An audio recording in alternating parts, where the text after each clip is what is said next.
Hey guys, Liam here, hope you're having a wonderful day. Welcome back to another episode of Form Fight. Form Fight is a series where we take a look at a Pokemon with more than one form, or a branched evolution, or a counterpart Pokemon. We have a look at the differences between the Pokemon in question and we try and work out which one is the best. And so we can see these Pokemon in action on the battlefield. We also have a little Metronome battle between them just for a bit of fun. But with all that out the way, please pop a like on the video, hit the subscribe button, and let's have a look at today's challenges.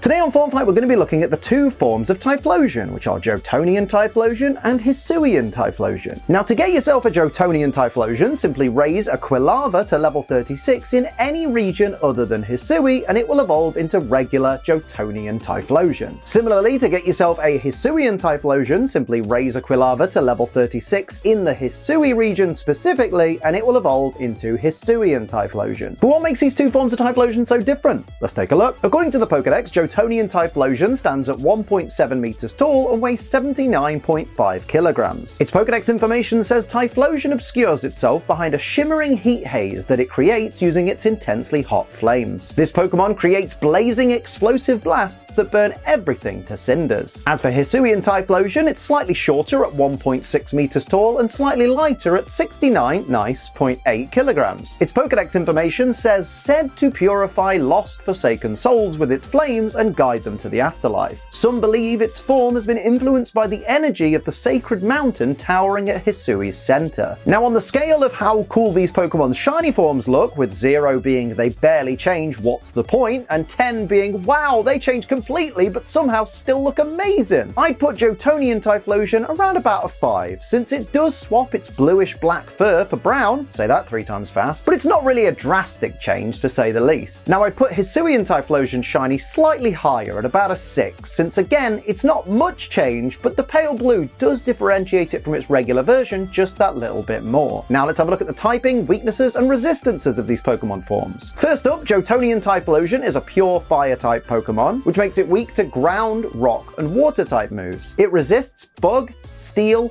fire, grass, ice, and fairy-type attacks, and has no immunities. As for Hisuian Typhlosion, it's a dual-type fire and ghost Pokemon. This makes it weak to ground, rock, ghost, water, and dark. It resists poison, bug, steel, fire, grass, ice, and fairy-type attacks, with the bug resistance being a quad resistance, and of course being a ghost type, it's completely immune to normal and fighting type moves. Now let's have a look at the stats and abilities of these Pokemon forms. First up, Johtonian Typhlosion is a decent special attacker with some decent speed behind it. However, its defensive stats are a bit on the average side, meaning your best bet is to try and get quick hits in before Typhlosion is inevitably taken down. As for Hisuian Typhlosion, it has the same base stats as regular Typhlosion, but loses a crumb of HP and speed in favor of bolstering its special attack stat, allowing it to hit noticeably harder than regular Typhlosion with no real downside. Now, both these Pokemon share the same primary ability, which is Blaze, which raises the power of their fire-type moves when they have less than 1/3 of their max HP left, which, as I've mentioned many times before, is an ability that, sure, is great when activated, but not really something you want to build an entire strategy around. Johtonian Typhlosion's hidden ability is Flash Fire, which raises the power of Typhlosion's fire-type moves when it itself is hit by a fire-type move. Now, the benefits to this ability are very obvious. It's basically the same as Blaze, except you don't have to lose 2/3 of your HP to get the boost. You could easily get your fire-type moves boosted just by switching in at the right time. Not to mention, in the current competitive scene, Flash Fire allows Typhlosion to Terra into something like Grass, for example, to avoid Spores and Rage Powders, which is usually weak to fire-type moves, but with the benefit of effectively being immune to fire-type attacks because of its ability. It's a great ability both offensively and defensively, and I for one love abilities that grant Pokemon type immunities they wouldn't normally have. As for Hisuian Typhlosion, it's not so lucky, as its hidden ability is Frisk. This ability causes an on-screen prompt to reveal your opponent's held items whenever Hisuian Typhlosion enters the battlefield. Now, I can certainly see how this would be handy in certain situations. For example, it would be nice to know if the Flutter main you're up against is Scarfed, Sashed, Spec, Specs, Life Orbed, or something completely ridiculous, but realistically, most of the time you'll easily be able to figure out what items the opposing team are holding within a couple of turns. And not to mention, the current official VGC format has open team sheets, which means you can see your opponent's held items anyway, rendering Frisk completely pointless. So really, Hisuian Typhlosion drew the short straw here. This may well be the only time I suggest sticking with the basic bitch starter Pokemon primary ability like Blaze. Now it's time for me to decide which of these two Pokemon forms I prefer, and this is really easy. It's gonna be Hisuian Typhlosion, purely for its look.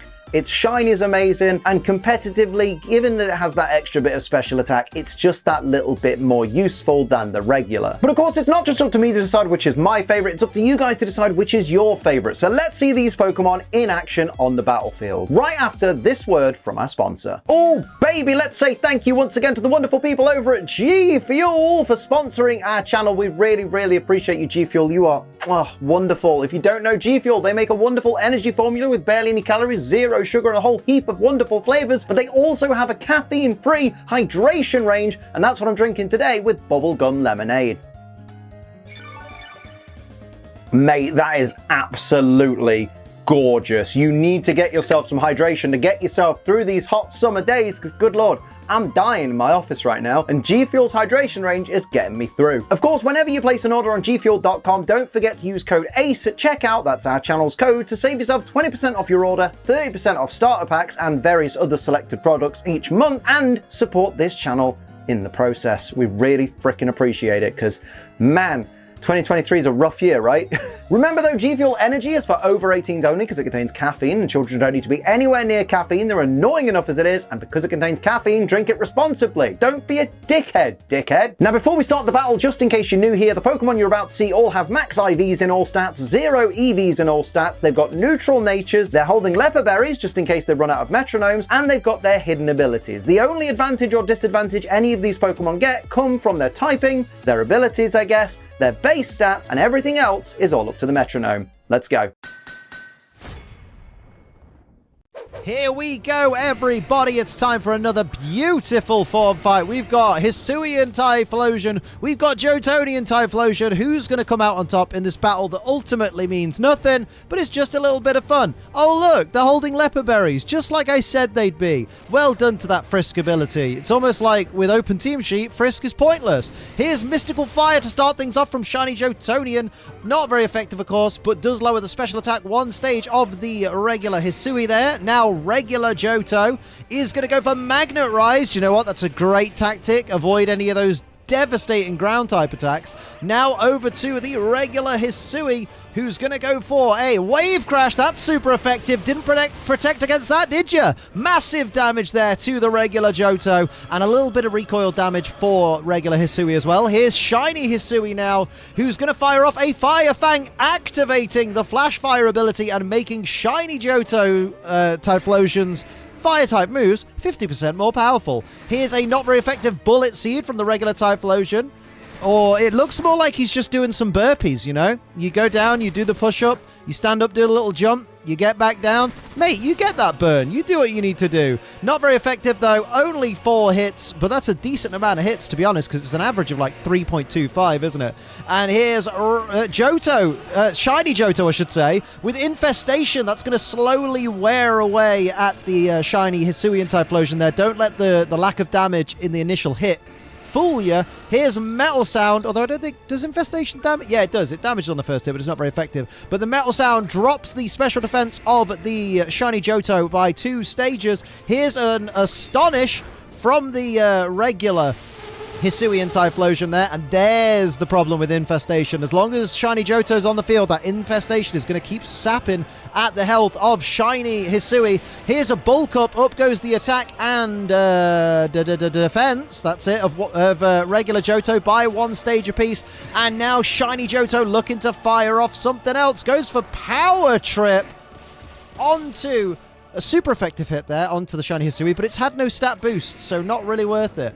On the regular Hisui, I should say, not the Shiny. There's a Charm, -2 attack for the Shiny Johto there. That's terrible for the Johto team right now. 1+1 attack, 1 -2. Acid Armor.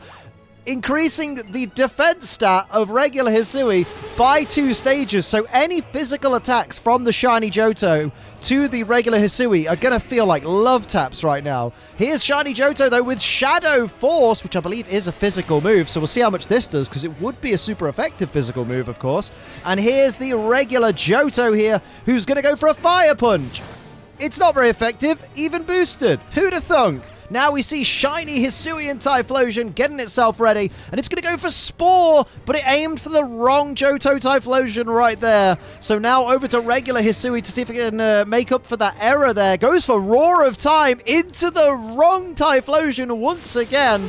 So no damage done, but damage done indeed to the shiny Hisui team there. Here's regular Johto now with that Metronome. What's it going to choose? Going to go for Shockwave into the shiny Hisui there for a little bit of chip damage there. Here's the Shadow Force second turn from shiny Johto, and it takes down the shiny Hisui with a critical hit, so ignoring its -2 attack drop, I believe. Now it's just 1 Hisui versus 2 Johto.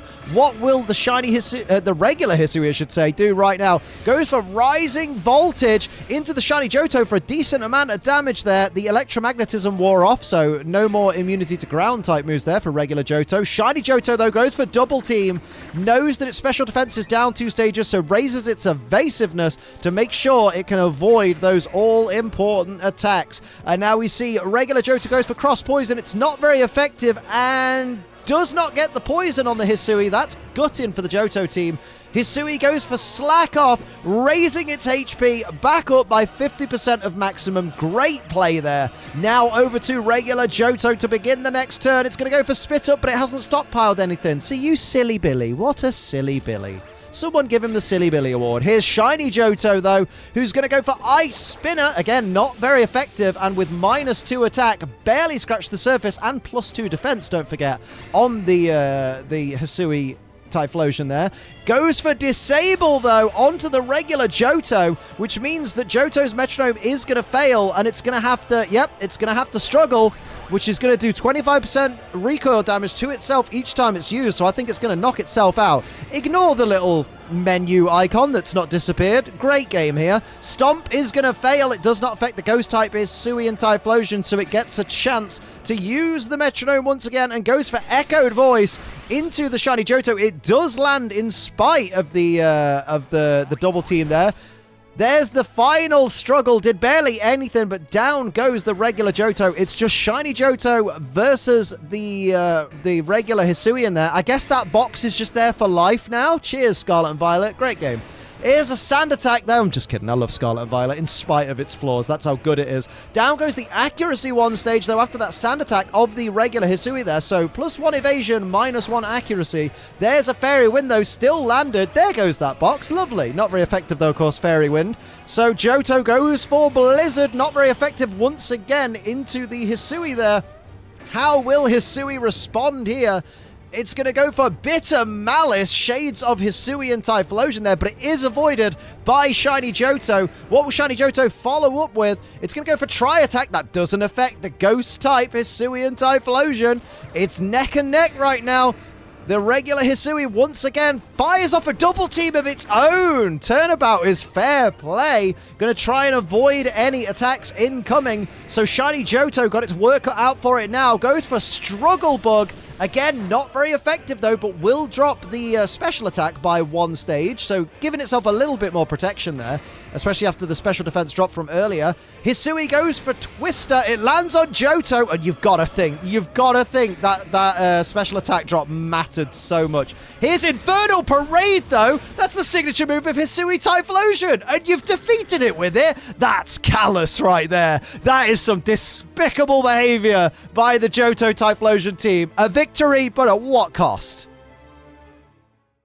So you've heard what I've got to say, you've seen these Pokemon on the battlefield, now it's time for you to make your decision. Which of the 2 forms of Typhlosion is your favourite? Is it Johtonian Typhlosion or is it Hisuian Typhlosion? Let me know in the comments and explain to everybody why your pick is the absolute best. And of course, if you're one of our wonderful channel members, make sure you go over to the community tab right now to vote on what you would like to see as the next form fight. And of course, just before the video ends, I want to say a massive thank you to our wonderful Ace Trainer Ultra XL members, who are Bro Metapod, Purple Dragonair, Sin City Yeti, Gear Overlord, Toy Bonnie, Mumbai Cobra, Night Angel, Gamer Guy Mike, TJ the Nerd, Austin Caldwell, Viridian Folk, and Bogey Taker. Thank you all for your massive support on this lovely little channel. So thank you very much for watching this episode of Form Fight. I hope you enjoyed it. If you did, hit the like button. If you're new, hit the subscribe button, share the video with a friend, become a member so you can go vote on the community tab right now for what you want the next Form Fight to be, and of course check out my live streams on this very channel. Don't forget to use code ACE for 20 to 30% off G Fuel, and until next time, I'm Ace Trenolium. Keep on training.